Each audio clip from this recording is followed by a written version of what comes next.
శ్రీ గురుభ్యో నమః. శ్రీ మహాసరస్వత్యే నమః. యా దేవీ సర్వభూతేషు శక్తిరూపేణ సంస్థితా నమస్తస్యై నమస్తస్యై నమస్తస్యై నమో నమః.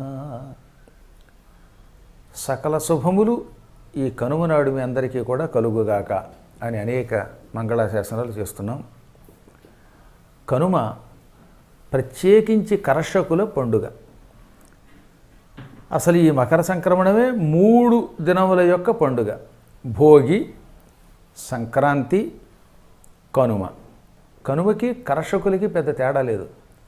కర్షకుడు అనగా భూమిని తన నాగలితో శ్రద్ధగా దున్ని దానిలో నీరు పెట్టి విత్తనములు వేసి ఎప్పటికప్పుడు అందులో ఉన్న కలుపు తీసివేస్తూ చీడ పీడ మొదలైనవి మొక్కలకు సోకకుండా జాగ్రత్త వహిస్తూ నానాయాతన పడి పంటలు పండించి ఆ పంట ద్వారా లోకాన్ని రక్షించేటటువంటి వాడు కర్షకుడు.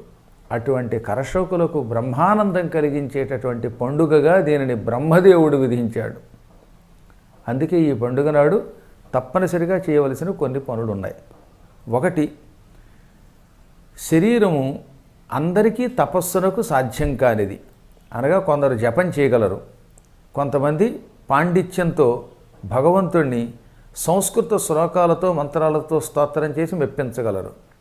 మరికొంతమంది యథాశక్తిగా అర్చనలు చేయగలరు. కానీ కర్షకులు ఎక్కువసేపు వ్యవసాయంలో ఉండాలి. వీళ్ళు 24 గంటలు మంత్రజపం చేయడానికి కుదరదు, సమయం సరిపోదు. చదువుకోవడానికి ఒక్కోసారి పాఠశాలకు కూడా వెళ్ళే అవకాశం లేకపోవచ్చు. అలాగే వీళ్ళకి యమ, నియమ, ఆసన, ధ్యాన, ధారణ, ప్రాణాయామ, ప్రత్యాహార, సమాధి ఇత్యాది అష్టాంగ యోగ మార్గం తెలియకపోవచ్చు. కానీ వారు కూడా మనందరికంటే ఎక్కువ తరించడం కోసం ఈ పండుగను పెట్టారు. అనగా రైతు సక్రమముగా వ్యవసాయం చేసి పంటని ఇంటికి తీసుకురాగలిగితే అదే యమనియమాసనాదులతో కూడినటువంటి యోగాభ్యాసం, అదే మంత్రజపం, అదే అపూర్వమైనటువంటి తపస్సు, ఉపాసన. ఇంతకు మించి మరొకటి లేదు. అందుకే ఈ యోగుల కంటే, సన్యాసుల కంటే, అనేకములైన ధర్మములు ఆచరించేవారి కంటే గృహస్థాశ్రమంలో ఉంటూ సక్రమముగా పంట పండించి తాను బతికి 10 మందిని బతికించే రైతు గొప్పవాడన్నారు. అసలు ఈ కనుమలోకి వెళ్ళే ముందు మనం రైతుల గురించి చెప్పుకునే ముందు ఒక చిన్న కథ చెప్పుకుందాం. పూర్వం అరణ్యాలు దాటి కూడా వ్యవసాయం చేసేవారు. ఆ వ్యవసాయానికి కాలినడకన వెళ్ళేవారు. ఇప్పుడున్న వాహనాలు లేవు పాపం. ఒక రైతు అలాగే ఓ చిట్టడవి దాటి అవతల ఉన్న పొలానికి వెళ్ళి అక్కడ వ్యవసాయం చేస్తున్నాడు. ప్రతిరోజు మధ్యాహ్నం పూట అతని కోసం అతని భార్య అన్నం పట్టుకెళ్ళేది. ఒకరోజున ఆవిడ అన్నం వండి క్యారేజీ పట్టుకెళ్ళడానికి ఆలస్యమైంది. కంగారుగా భర్త గారి కోసం అన్నం పట్టుకెడుతోంది. ఎందుకంటే పాపం పొద్దుట ఎప్పుడో వెళ్ళాడు, ఎండలో మాడిపోతున్నాడు, అక్కడ పంట పండిస్తున్నాడు. బహుశా అప్పుడు కోతలు కూడా వచ్చినట్టున్నాయి ఈ సంక్రాంతి కాలంలో. ఆ పంట ఇంటికి తేవాలి. అటువంటి వాడికి అన్నం పెట్టకపోతే అలిసిపోతాడు. అయ్యో మా ఆయనకి ఇవాళ అన్నం పట్టుకెళ్ళడం ఆలస్యం అవుతోంది అని ఒక గిన్నె నిండా అన్నం పెట్టుకుని కూరలు పెట్టుకుని పరుగును పెడుతోంది పాపం ఆ చిట్టడవి దాటి పొలం కోసం ఈ రైతు భార్య. అక్కడ దారిలో ఆ అడవిలో ఓ చెట్టు దగ్గర తల్లకిందులుగా వేళ్లాడుతూ ఒక ఋషి ఉన్నాడు. ఆయన తపస్సు చేసుకుంటున్నాడు. ఈ భర్తకి అన్నం పట్టుకెళ్ళాలనే ఆతురతతో ఉన్న ఈ రైతు భార్య తలకిందులుగా తపస్సు చేసుకుంటున్న ఋషిని ఢీ కొట్టింది. ఆయన డబుక్కుని కింద పడిపోయాడు. పడిపోవడంతో ఒళ్ళు మండిపోయింది దానికి. దిక్కుమాలిందానా, కష్టపడి 100 సంవత్సరాల నుంచి తపస్సు చేస్తున్నాను నేను. అలా తపస్సు చేస్తున్న నన్ను ఢీ కొట్టి కింద పడగొట్టావు. నా నెత్తి బొప్పి కట్టింది, నా తపస్సు మధ్యలో పాడైపోయింది, నీ కాళ్ళు విరిగిపోతాయి, నీ కాళ్ళు పడిపోతాయి అని చెప్పించాడు. కానీ ఆవిడ కాళ్ళు పడిపోలేదు. క్షమించండి బాబు, నేను కావాలని పడగొట్టలేదని దండం పెట్టి వెళ్ళిపోయింది పరుగున. వీడికి మతిపోయింది. నేను శపిస్తే ఈ అడవిలో సింహాలు చచ్చిపోయాయి, పావులు తెచ్చాయి, ఎంతోమంది కాళ్ళు విరిగాయి. అటువంటిది ఈ రైతు భార్య నన్ను ఢీ కొట్టగానే నీ కాళ్ళు విరగాలి, నీ కాళ్ళు పడిపోవాలని చెప్పిస్తూ ఎందుకు విరగలేదు అంటే నా దగ్గర తపశ్శక్తి లేదు, ఇంకెందుకు నేను బతకడం అని ఆ కొమ్మకు ఉరి వేసుకుని చావబోయేట. ఆ చెట్టు మీద ఒక వృక్షదేవత ఉంది. ఆవిడ టక్కన ప్రత్యక్షమై మూర్ఖుడా ఎందుకు రావు చూస్తున్నావు అంది. నా శాపం వల్ల ఆ రైతు భార్య గారికి కాళ్ళు విరగలేదు, అందువల్ల నా దగ్గర తపశ్శక్తి లేదు, నా శక్తి లేనప్పుడు ఎందుకు బతకడం అని చచ్చిపోతాను. కానీ ఇందుకే నేను మూర్ఖుడా అన్నాను. నేను నువ్వు నిన్నుద్ధరించుకోవడం కోసం, నువ్వు స్వర్గానికి వెళ్ళడం కోసం తపస్సు చేస్తున్నావు, నీది స్వార్థం. కానీ ఆ రైతు భార్యది పరమార్థం. ఆ రైతు ఎప్పుడో తెల్లవారుజామున లేచి పంట పొలంలో నానాయాతన పడి బోలెడంత ధాన్యం పోగు చేసి ఆ ధాన్యం లోకానికి ఇస్తున్నాడు. ఆ ధాన్యం రైతే పండించకపోతే కొన్ని లక్షల మందికి తిండి ఉండదు, తెలుసునా నీకు? అతడు లోకాన్ని రక్షిస్తున్న కర్మయోగి, నువ్వు స్వార్థయోగివి. అతడు కర్మయోగి. ఆ కర్మయోగికి ఇంత అన్నం పట్టుకెళ్ళడానికి పెడుతున్న పతివ్రత ఆవిడ కర్మయోగిని. అటువంటి గృహస్థాశ్రమంలో ఉన్న వాళ్ళకి మీలాంటి వాళ్ళ శాపాలు తగలవు. ఇప్పుడు అర్థమైందా? నీది స్వార్థం, ఆవిడది పరమార్థం అందట వృక్షదేవత.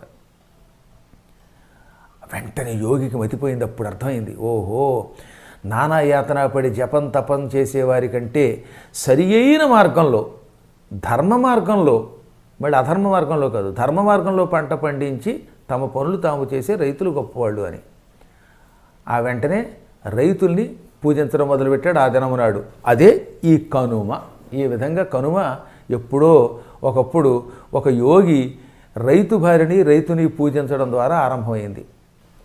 గ్రహాల్లో అయితే రాహు వల్ల, అదే మనల్ని రక్షించే దిక్పాలకుల్లో అయితే యముడి వల్లే మినుము వస్తుంది. అందుకని ఈరోజు మినపగారెలు చేస్తారు తప్పనిసరిగా. కనుమంటే గారెల పండుగ. ఈ గారెలు తయారు చేసి శక్తిని బట్టి 11, 27, 108 గారెలు తయారు చేయాలి. ఒక్కటైనా కుక్కకు పెట్టాలి. కుక్క కాలభైరవుడికి ప్రత్యేక కనుక. మిగతా గారెల్లో కొన్ని తాము తినడమే కాక ఇతరులకు కూడా పెట్టాలి. దున్నపోతుకు కూడా పూర్వం గారి పెట్టేవారండి. అవన్నీ పోయాయి. కానీ దున్నపోతు అంటే యముడి వాహనం. ఈ దున్నపోతు ఉంటేనే గేదెలు పెరుగుతాయి, తర్వాత వ్యవసాయానికి కావాల్సిన వస్తువులన్నీ వస్తాయి. అందుకని పశువులకు కూడా యథాశక్తిగా ఆహారం పెట్టేవారు. మినుములో లేకపోతే గారెలో ఏదో ఒకటి పెట్టేవారు. సాధారణంగా వండని పదార్థాలే పశువులకు పెట్టేవారు. తప్పనిసరిగా ఆవుల్ని పూజించేవారు. ఎక్కువ భాగం వ్యవసాయానికి పనికొచ్చేవి ఎడ్లు. ఈ ఎద్దులు ఆవుల వల్ల వస్తాయి. అందుకని గోపూజ భక్తితో చేసేవారు. గోపూజ వరకతలు అదేం మూఢత్వం కాదు. అసలు ఎద్దే లేని నాడు ఆ రోజు వ్యవసాయం ఉండేది కాదు. ఆవే లేకపోతే పాలు, పంట, పాడి ఏవి ఉండవు. ఒక్క విషయం ఆలోచించండి. ఈ ట్రాక్టర్తో దున్నితే ఈ ట్రాక్టర్ చక్రం మళ్ళీ ఆ దమ్ముని ఏం చేస్తున్నారట, ముద్ద కిందకు నొక్కుతుంది. అదే ఎద్దు పూర్వం నాగలితో దున్నితే అలా మొత్తం భూమి అంతా లేచి గుంట కింద ఏర్పడేది, చక్కగా గొయ్యి ఏర్పడేది. మళ్ళీ ట్రాక్టర్ చక్రం ఏం చేస్తున్నారట, దున్నిన దాన్ని కిందకు నొక్కేస్తూ ఉంటుంది. కానీ అది ఎద్దు యొక్క కాలి గిట్టలైతే ఆ మట్టిని కిందకు నొక్కకుండా గిట్టల చీలిక వల్ల అద్భుతంగా తయారు చేస్తాయి. అందులో ఈ దున్నుతున్నప్పుడు ఎద్దు వేసే పేడ ఎరువు కూడా అయ్యేది. అందుకని ఎద్దుల వల్ల వ్యవసాయం చేసినంతకాలం పండినటువంటి పంట ఆరోగ్యంగా ఉండేది, బాగుండేది. ఈ యంత్రాల వల్ల వచ్చే పంట అంతా కాలుష్యమయమైపోతుందన్నమాట. అందుకని పూర్వకాలంలో ఎద్దు, ఆవు తమ పాలిటి కామధేనువులుగా, ఆ కామధేనువు భర్తలుగా భావించి పూజించేవారు. అందువల్ల తప్పనిసరిగా ఈరోజు గోపూజ చేయాలి, ఎడ్లను పూజించాలి, యథాశక్తిగా మినపగారెలు చేసి పెట్టాలి. ఈ కనుమ గొబ్బెమ్మలకు కూడా పెట్టింది పేరు. ఈరోజు తప్పనిసరిగా 3 నుంచి 9 వరకు ఆవు పేడతో ముద్దలు చేసి పీట మీద పెట్టి వాటి మీద గుమ్మడి పువ్వులు పెట్టాలి. గుమ్మడి చాలా మంచిది. అసలు భోగి, సంక్రాంతి, కనుమ కాలంలో గుమ్మడికాయ దానం చాలా మంచిది. చలికాలంలో గుమ్మడికాయ తింటే శరీరానికి వేడి పుడుతుంది, శరీరంలో చురుకుతనం తక్కువగా ఉంటుంది. చలికాలంలో తిన్న కొవ్వు కింద ఉంటుందిట. అదే గుమ్మడికాయ తినండి, లోపల ఉన్నటువంటి కొవ్వులు, ఫ్యాట్ అంతా కరిగిపోతుంది. అలా కొవ్వుని కరిగించే శక్తి గుమ్మడికి ఉంది కాబట్టి గుమ్మడి దానం ఇచ్చి గుమ్మడికాయ పులుసు పెట్టుకు తినేవారు ఈ పూట అనమాట. అది కూడా పగలు, మళ్ళీ రాత్రి తినకూడదు గుమ్మడి పులుసు. గుమ్మడి దానం చేయటం చాలా మంచిది. గుమ్మడి పువ్వులంటే లక్ష్మీదేవికి అత్యంత ప్రీతిపాత్రం. అందుకని ఆవు పేడ ముద్దల మీద గుమ్మడి పువ్వులు గుచ్చేవారు. గుచ్చి చుట్టూతా పాటలు పాడేవారు. పాడితే ఆ గుమ్మడి పువ్వుల మీద ఉన్న ప్రీతితో లక్ష్మీదేవి అక్కడికి అడుగు పెడుతుంది. అడుగుపెట్టి శాశ్వతంగా ఉండిపోతుంది.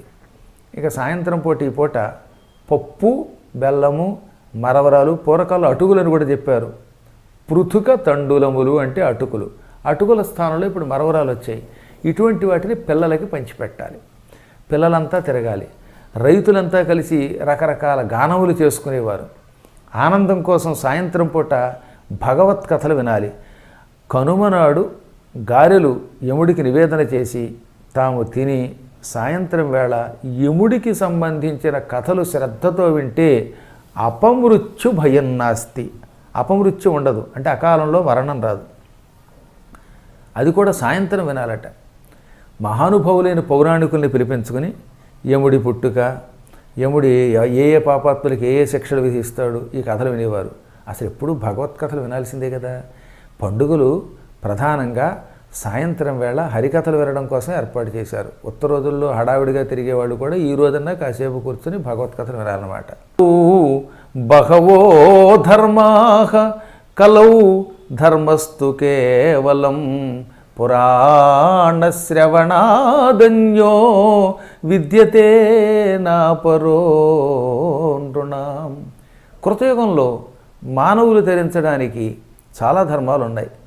కృత, త్రేత, ద్వాపరయుగాల్లో మానవులు ధరించాలంటే చాలా దానాలు చెయ్యాలి, యజ్ఞములు చెయ్యాలి, దక్షిణలు ఇవ్వాలి, మహాపూజలు చెయ్యాలి, తపస్సులు చెయ్యాలి. అవన్నీ చేసినా కూడా తరిస్తారో లేదో తెలియదు. కానీ కలియుగంలో పురాణము శ్రద్ధగా వింటే చాలు, దాన ధర్మాలు చేయటం వల్ల, తపస్సులు చేయటం వల్ల, భూప్రదక్షిణల వల్ల, తీర్థయాత్రల వల్ల వచ్చే ఫలితం టక్కున వచ్చి పడిపోతుందన్నమాట. అందుకని పురాణమును వినడము కంటే కలియుగంలో మానవులకు తరించడానికి సులభమైన మార్గం మరొకటి లేదు అన్నారు వ్యాసులు. అందున భోగి, సంక్రమణము, కనుమ ఈ 3 దినములలో పురాణం విన్నటువంటి వాడు కోటి కపిలధేనువులను కురుక్షేత్రంలో దానం చేసిన ఫలితం పొందుతాట. ఒక్క గోవు దానం చేయడమే కష్టంగా ఉంది వాళ్ళ. అటువంటిది కోటి గోవుల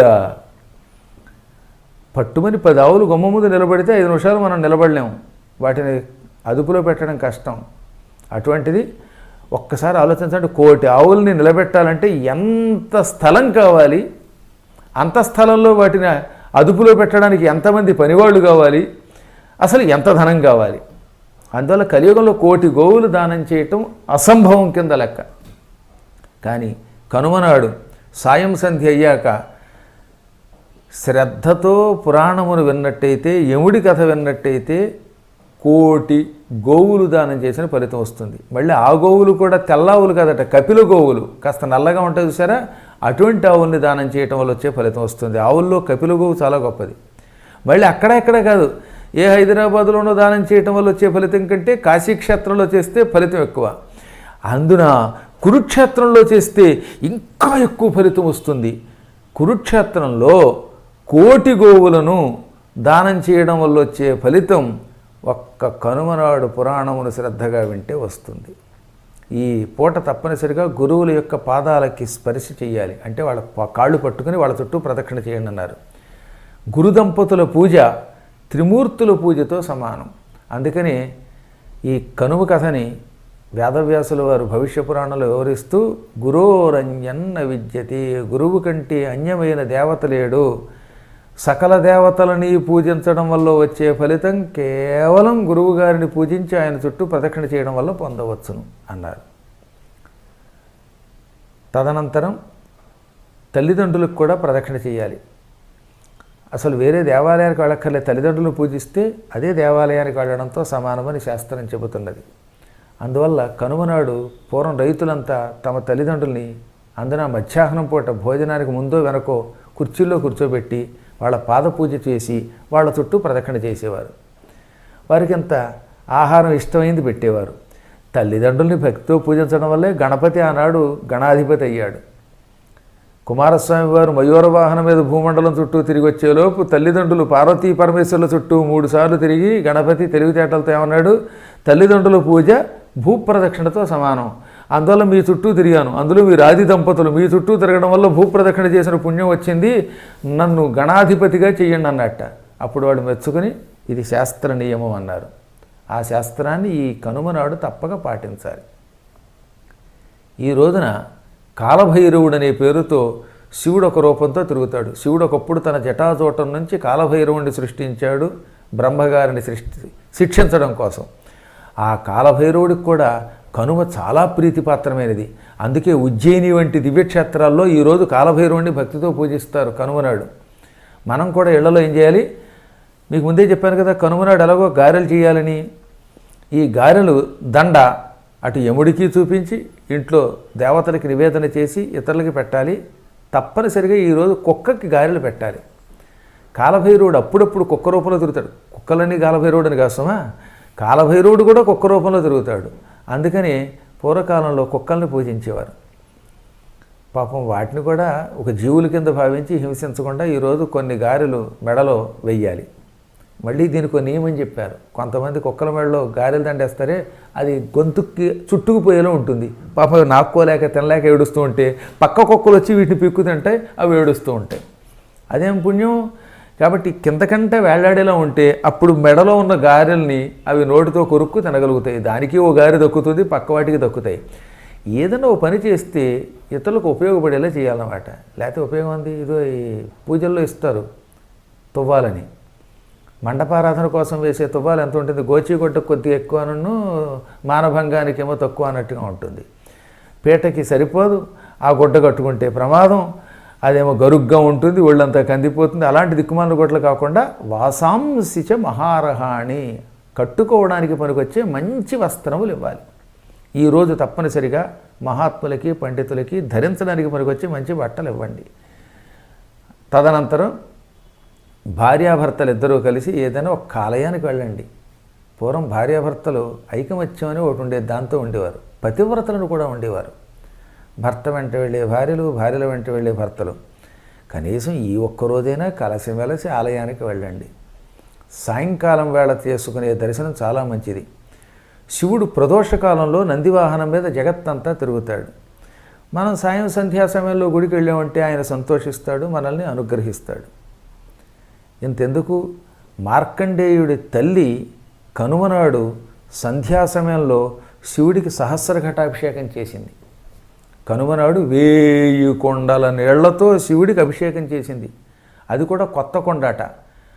వాళ్ళ ఇంటికి ఎదురుగుండా చెరువు ఉండేది. ఆ చెరువులోకి దిగి కొత్త కొండతో నీళ్లు పట్టుకొచ్చి ఆ నీళ్లు శివలింగం మీద పోసి అభిషేకం చేసింది. కనుమనాడావిడ చేసిన సహస్ర ఘటాభిషేకం వల్లే మార్కండేయుడికి మృత్యుకాలంలో శివుణ్ణి పూజించాలనేటటువంటి ఒక ఊహ వచ్చింది.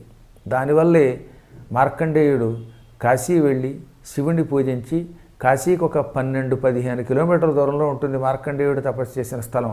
అక్కడికి వెళ్ళి ఒక లింగాన్ని ప్రతిష్ఠించి పూజించాడు. నిజానికి లేకపోతే మార్కండేయుడు చచ్చిపోవలసిన వాడే. కానీ తల్లి అనుగ్రహం, తల్లి కనుమనాడు చేసినటువంటి శివ పూజ వల్ల ఆయన శివుణ్ణి పట్టుకున్నాడు. అద్భుతమైన స్తోత్రం కదటండి ఆయన రాసింది.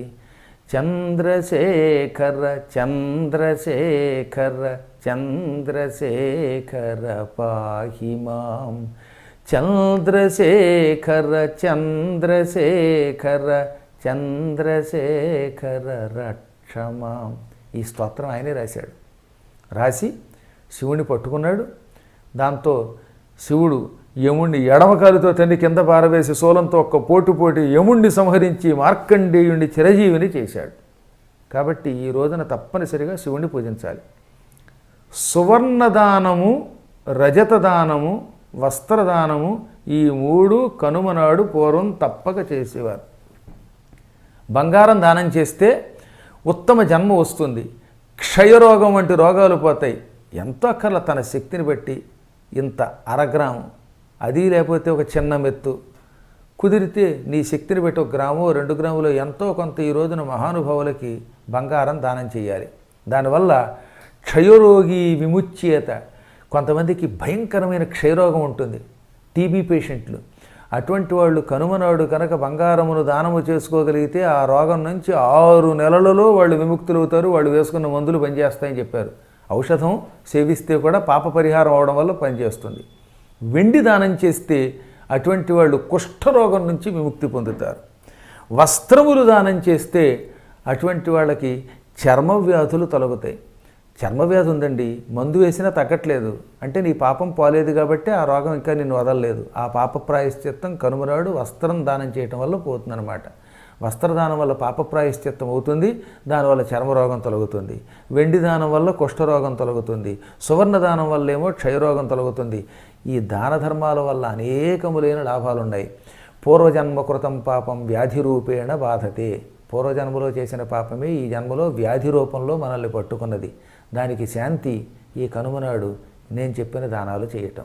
ఇవన్నీ చేసుకుని ఈశ్వర కటాక్షం పొందుదురుగాక. సకల శుభములు కలుగు.